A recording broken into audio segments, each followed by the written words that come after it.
सबुठु सहज उपाय रे कम सामग्री को नहीं सुजी नड़ियार ये स्वादिष्ट पिठा बनैबा आउ एते सहज यहाँ बनैबा जे आपन जे केही भी बनै पारिबे आउ खाइबा पई तो बहुत बढ़िया टेस्ट लगे। एकदम सुपर सॉफ्ट है कि तैयारी हबो पार्टी रे रखिले जेमती मिलै जीवो ना बस सेई टाइप रो ये पिठा तैयारी हबो। आपन माने इठी देखि कि जानि परथुबे ए पिठा केते नरम है कि तैयारी हेची। निहाती भाबरे ट्राई करिवे सेति पई वीडियो को एंड जाय देखंतु। जदि रेसिपी पसंद आसीबो ना प्लीज वीडियो को लाइक शेयर कर देबे। चैनल रे नवा थिले सब्सक्राइब कर नेबे। फेसबुक पेज रे देखुथिले निश्चित भाव में फॉलो करनी। चलतु स्टार्ट करी आज रेसिपी। ये पिठा तैयारी करने गोटे गिना ये मुझे सुजी नहीं गली। सुजी मोटा दाना वाला हो कि सरू दाना जोटा भी आपड़ नहीं पारे से गिनार ही मापिकी गोटे गिना नख उषुम क्षीर ये देदेबा। यह भल भाव में मिक्स कलापर किसी समय आम रेस्ट रखीदे। ए नख उषुम क्षीर देते से सुजी फुलियापी अधिक समय लगे 2 ରୁ 3 मिनिट पखापाखि लगे। तो यह मुझे कवर करके 3 मिनिट पखापाखि रखीदे। एवं चलतु आम जो पिठा तैयारी करवा से जगह को रेडी करनबा। तो आप केक टिन नहीं पारे कि जेकोसी स्टील जगह नहीं पारे पिठा तैयारी करने। तो ये गोटे छोट जगह मुझे प्रथम तेल लगेदेली ताऊपर एमती बटर पेपर लगेदेबा। तेल लगे बटर पेपर देले ना बहुत बढ़िया से सेट हो जाए।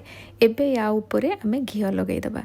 तो ये मुझे हाफ छोट चामच पखापाखि घी देके चारिपटे एमती स्प्रेड करदेली आउपर अल्प चीनी देदेली। ये देखो ये बहुत बढ़िया से रेडी हो गला।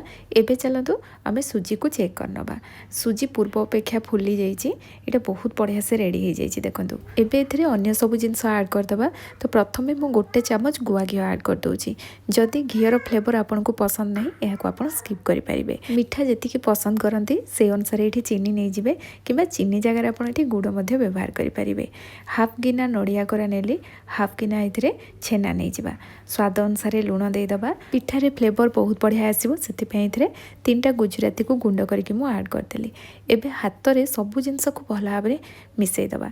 छेना को भी ये चकड़ी बहुत बढ़िया से आम मिसईदबा। यहाँ देखो ये टाइप बहलिया रही अधिक पानी ये आम दबानी ये टाइप आम रखा।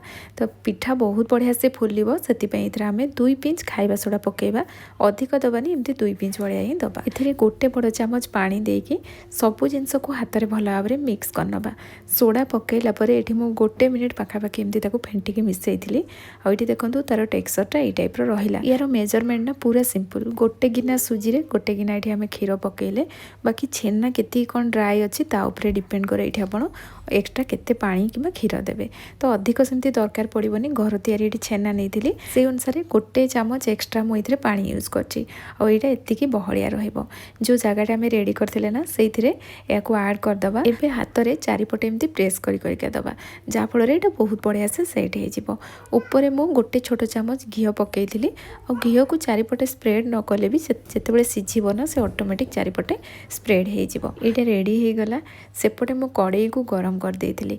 तो जिते बड़े एपटे आपण ये पिठा को रेडी करेंगे ना ता पूर्वर कड़ई को एपटे गरम कर देइथिबे। तो मुझे गोटे स्टांड रखी देइछि। या ऊपर आम पिठा को रखिबा और या कवर करी 45 मिनिट एमती मु लो फ्लेम रे या सिझे थी। पिठा केते बड़ तैयारी करछंती ता ऊपर डिपेंड करे पिठा केते समय सिझिबो। एठी मु छोटो पिठाटे तैयारी करछि किंतु मोटा थिला सेति 45 मिनिट लागिथिला या सिझिया पई। तो प्रथमे मु एमती गोटे टूथपिक रे चेक कली किंतु एटा क्लीन आसिलानी तामाने पिठा आउ टिके सिझिबो सेति पुणी या कवर करके मु छाड़ी देइथिली। नाइफ किंबा टूथपिक रे या चेक करेंगे सीझी कि नहीं। जदि टूथपिक क्लीन आसला आप जानवे पिठा सीझी जाइए। तो सेकेंड टाइम जिते चेक कली पिठा बहुत बढ़िया से सीझी जाइए। और टूथपिक रे ना चारिपटे एमती मु होल करदेली। एबे या को आमे बाहर करदबा और स्टांड को भी मु बाहर करदेली। এই কড়াইরে এবে হাফ গিনা মু ক্ষীর আড করছি। পিঠা বাহার কলা পরে এতে আমি সাঙ্গে সাঙ্গে ক্ষীর দেদেবা। কড়াই গরম অছি তো এটা বহুত জলদি ফুটিଯିବ। এটি মু গোটে চামচ চিনি আড কলি এই ক্ষীরে আর এটা দেখুন সাঙ্গে সাঙ্গে ফুটিগলা। এবে আমি কଣ করিবা जो গরম পিঠাটা বাহার করଥିଲେ না তা উপরে এই ক্ষীরକୁ আমি পকাইদেবা। এটি পিঠা भी গরম অছি তা সহিত ক্ষীর भी ফুটুଥିଲା। তো ইনস্টান্ট এই ক্ষীরକୁ পিঠা সোক କରିନେବ। ଏଠି ଦେଖନ୍ତୁ 5 ମିନିଟ୍ ଭିତରେ ଏଇଟା ପୁରା ଡ୍ରାଏ ହେଲା ଭଳିଆ ହେଇଯାଇଛି କିନ୍ତୁ ପୁରା ସଫ୍ଟ ହେଇଯିବ। ଆଉ ଏଠି ଦେଖନ୍ତୁ ମୋ ପିଠାକୁ ଥଣ୍ଡା ହେଇନି ଏମିତି ଗରମ ହେଇଛି କାଢ଼ି ଦେଇଛି। ଆଉ ଏଇଟା ଇଜିଲି ବାହାରିଗଲା ଯେହେତୁ ମୁଁ ବଟର ପେପର ଲଗେଇଥିଲି। ଆଉ ଏଇଠି ଆମର ସୁଜି ପିଠା ରେଡ଼ି ହେଇଯାଇଛି। ବହୁତ ହି ସିମ୍ପଲ୍ ପ୍ରୋସେସ୍ରେ ତିଆରି ହୁଏ କିନ୍ତୁ ଏତେ ସଫ୍ଟ ଥାଏ ଏଇ ପିଠା ଆପଣମାନେ ବନେଇବେ ଯଦି ଥରେ ନା ବାରମ୍ବାର ନିହାତି ଭାବରେ ଏ ପିଠାକୁ ବନେଇବେ। ବହୁତ ସ୍ୱାଦିଷ୍ଟ ଲାଗେ ଖାଇବା ପାଇଁ। ଏଇ ସିମ୍ପଲ୍ ପ୍ରୋସେସ୍ରେ ତିଆରି ହେଇଥିବା ଏଇ ସ୍ୱାଦିଷ୍ଟ ପିଠା ଆପଣମାନଙ୍କୁ କେମିତି ଲାଗିଲା ମୋତେ ନିହାତି ଭାବରେ କମେଣ୍ଟରେ ଜଣାଇବେ। ରେସିପି ପସନ୍ଦ ଆସିଥିଲେ ନା ପ୍ଲିଜ୍ ଲାଇକ୍ କରିକି ଯିବେ। ପୁଣି ଆସିବି ନୂଆ ରେସିପି ନେଇକି। ସେତି ପର୍ଯ୍ୟନ୍ତ ରହୁଛି। ଧନ୍ୟବାଦ।